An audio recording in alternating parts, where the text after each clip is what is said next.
بسم اللہ الرحمن الرحیم۔ السلام علیکم friends, welcome to my YouTube channel. پیش خدمت ہے اردو ناول جنت کے پتے، ایپیسوڈ نمبر 41۔ مرمرا سمندر نمکین پانی۔ عائشہ نے مسکرا کر ان کو دیکھتے ہوئے چھرا اپنی سیپ کے ایک طرف رکھا۔ ہاں تو بہارے، وہ کیا چیز ہے جو پانی کے اندر ایک صندوق میں ریت کے ذریعے سے بنتی ہے؟ حیا وہ مٹی کے ذرے سے بنتا ہے اور اس کا صندوق جب قتل کیا جاتا ہے تو چھرا گھونپ کر قتل۔ وہ جوش سے بے رابطہ جملے بولتی عائشہ کے ہاتھوں کو دیکھ رہی تھی، جو ایک چاندی سے چمکتے سیپ میں چھرا چلا رہی تھی۔ سیپ کا ہول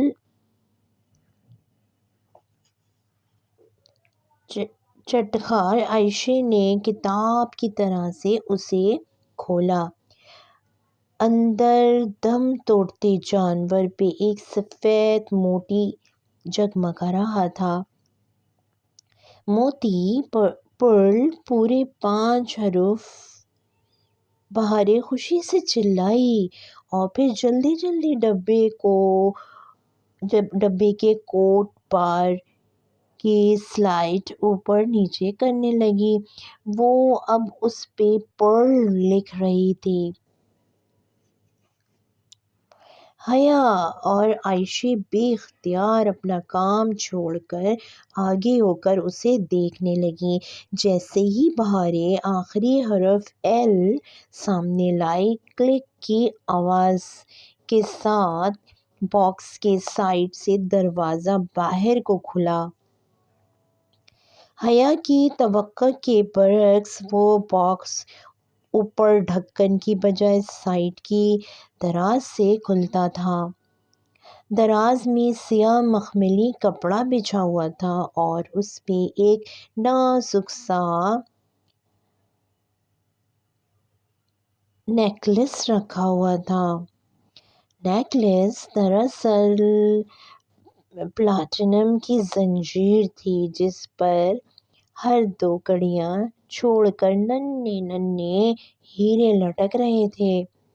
زنجیر کے بالکل وسط میں ہیرے کی بجائے 3 کڑیاں لٹکی ہوئی تھیں، جن کے آخری سرے پہ ایک سفید موتی پرو دیا گیا تھا۔ وہ تینوں بیش قیمت جگمگاتے ہوئے نیکلس کو دیکھ رہی تھیں۔ بہارے، یہ تو وہی موتی ہے جو تمہاری سیپ سے نکلا تھا، جو تم نے عبدالرحمن کو دے دیا تھا۔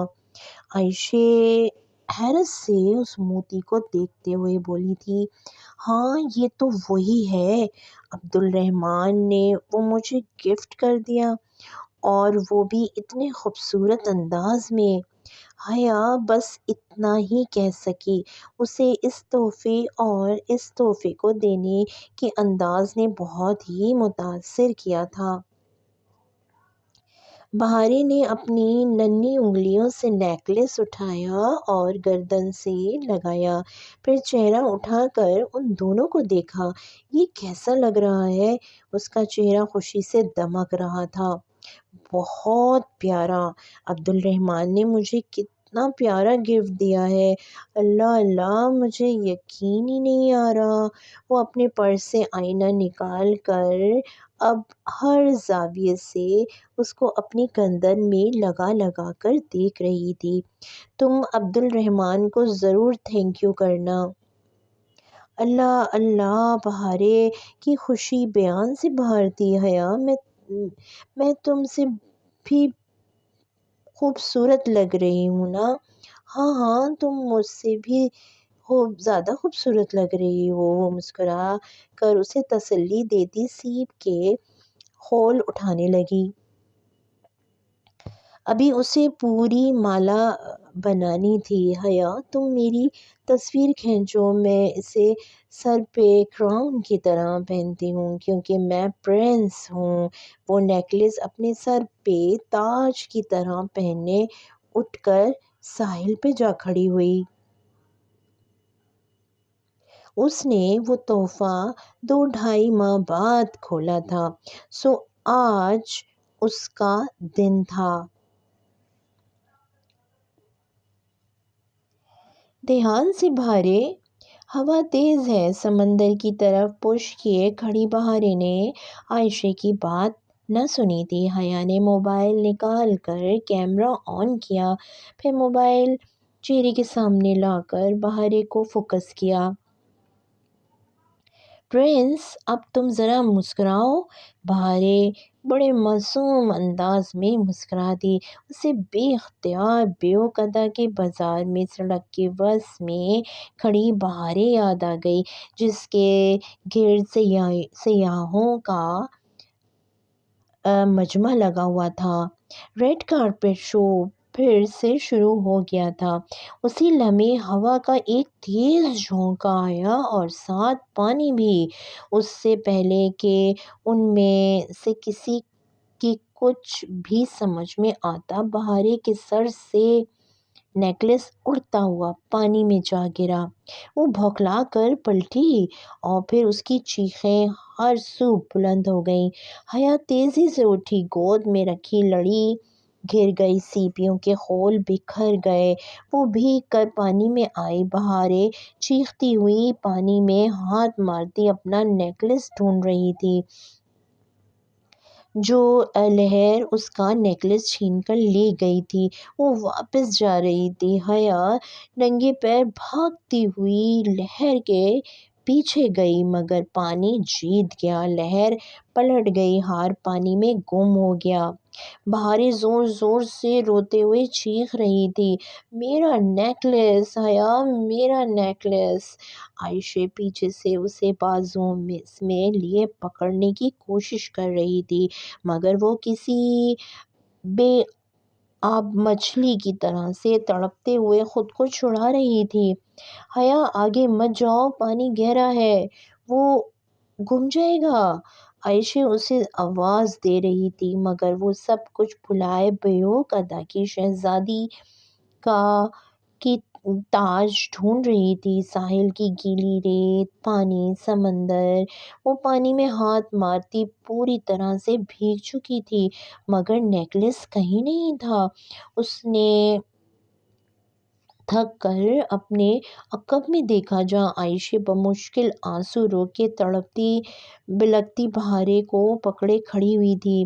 عائشہ میرا نیکلس، عائشہ مجھے نیکلس واپس لا دو! وہ پھوٹ پھوٹ کر رو رہی تھی، عائشہ کے بازو خود سے ہٹانے کی کوشش کر رہی تھی۔ نیکلس وہاں کہیں بھی نہیں تھا، اسے نمکین گہرائی واپس اپنے اندر ہی لے گئی تھی۔ بہارے کی زندگی کا پہلا اور واحد موتی اس سے کھو گیا تھا۔ بہارے میں نے بہت ڈھونڈا، مگر دیکھو جو اللہ کی مرضی! وہ واپس آئی اور اپنے گیلے ہاتھوں سے بہارے کے ہاتھ تھام کر کہا۔ بہارے کچھ نہیں سن رہی تھی اور گردن ادھر ادھر مارتی چلی جا رہی تھی۔ مجھے نیکلس واپس لا دو، کوئی مجھے نیکلس واپس لا دو! وہ انگریزی اور پھر ترک میں ایک ہی بات دہراتی بلک بلک کر رو رہی تھی۔ حیا کے گلے میں آنسوؤں کا پھندا پڑ گیا، اسے لگا وہ خود بھی ابھی رو دے گی۔ وہ بمشکل ضبط کیے ہوئے تھی، پا کر کھو دینے کا دکھ وہ جانتی تھی۔ جب اس کا خنجر بریڈ ہاؤس ٹوٹا تھا، جب استقلال اسٹریٹ کی اس شاپ میں ڈی جے سر پکڑ کر گر گئی تھی، پا کر کھو دینے سے بڑا ہی کرب کوئی نہیں ہوتا ہے۔ کوئی تکلیف نہیں ہوتی ہے۔ اس شام وہ دونوں بمشکل بہارے کو سنبھالتی گھر واپس آئی تھیں اور اب لانگ روم میں بڑے صوفے پہ بیٹھی ہوئی تھیں، یوں کہ بہارے درمیان میں تھی اور حیا اپنے ساتھ لگا ہوا تھا۔ شام ڈھل چکی تھی اور کھڑکیوں کے پار اندھیرا اتر آیا تھا۔ آتش دان میں مصنوعی لکڑیاں بھڑک رہی تھیں، بہارے اسی طرح روئی جا رہی تھی۔ اس کے پاس آنسوؤں کا مرمرہ تھا جو ختم ہی نہیں ہو سکتا تھا۔ بہارے، میں تمہیں اور نیکلس لا دوں گی۔ وہ اسے اپنے ساتھ لگائے بہلانے کی کوشش کر رہی تھی، مگر وہ ایسا نہیں ہوگا۔ وہ نفی میں سر ہلاتی روئے جا رہی تھی۔ بالکل اس جیسا لا دوں گی، پرومس۔ مگر وہ عبد الرحمن کا گفٹ نہیں ہوگا۔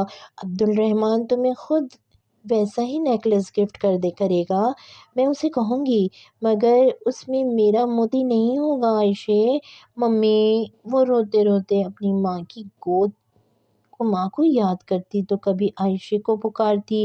عائشہ سر گھٹنوں پہ رکھے بیٹھی ہوئی تھی۔ تمہارا جب دوبارہ موتی نکلے گا تو میں اسے نیکلس میں پرو دوں گی۔ مگر بہارے اس کی کوئی بات نہیں مان رہی تھی۔ اس کے لیے اس نیکلس کا علاوہ کچھ بھی نہیں ہو سکتا تھا۔ ہر شے کا متبادل نہیں ہوا کرتا۔ بہارے، اب بس کرو۔ جب وہ سر پٹک پٹک کر مزید بلند آواز میں رونے لگی تو عائشہ نے اسے ڈانٹا، وہ کب سے تمہیں منا رہی ہے اور تم ہو کہ بدتمیزی کیے ہی جا رہی ہو۔ جواباً بہارے نے غصے اور پانی سے بھری آنکھوں سے عائشہ کو دیکھا۔ تم مین ہو عائشہ؟ نہیں، اچھا نہیں لگتا کہ عبد الرحمن مجھے گفٹ دے۔ عائشہ ہکا بکا رہ گئی۔ میں ایسی ہی ہوں، تمہیں پتہ ہے تم کیا کہہ رہی ہو؟ ہاں، تم مین ہو۔ وہ آگے بڑھ کر اپنی چھوٹی چھوٹی مٹھیوں سے عائشہ کے گھٹنے پہ مکے مارنے لگی۔ حیا نے پیچھے سے اسے بازوؤں میں لیتے ہوئے ہٹایا۔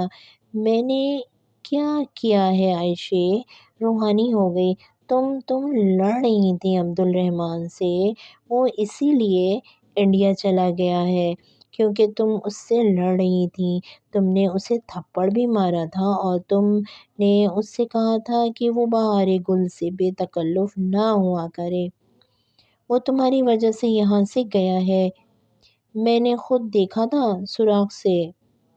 عائشہ کا چہرہ ایک دم سے ہی سرخ پڑ گیا، اس کی آنکھوں میں جیسے بہت سے زخم ابھرے۔ سنو بہارے، وہ آگے بڑھی اور ایک دم بے حد جارحانہ انداز سے بہارے کے کندھے دبوچ کر اس کا چہرہ سامنے کیا۔ عبد الرحمن ہمارا نہیں ہے اور وہ جلد یا بدیر ہمیں ہمیشہ کے لیے چھوڑ کر چلا جائے گا۔ تم گندی ہو، تم جھوٹ بول رہی ہو۔ میں جھوٹ نہیں بولتی، میں کبھی جھوٹ نہیں بولتی۔ اب میری بات غور سے سنو۔ اس نے غصے سے بہارے کو جھٹکا دیا۔ عبد الرحمن مر گیا ہے ہمارے لیے۔ ایک جھٹکے سے اس نے بہارے کے کندھے چھوڑے اور تیزی سے سیڑھیاں پھلانگتی اوپر چلی گئی۔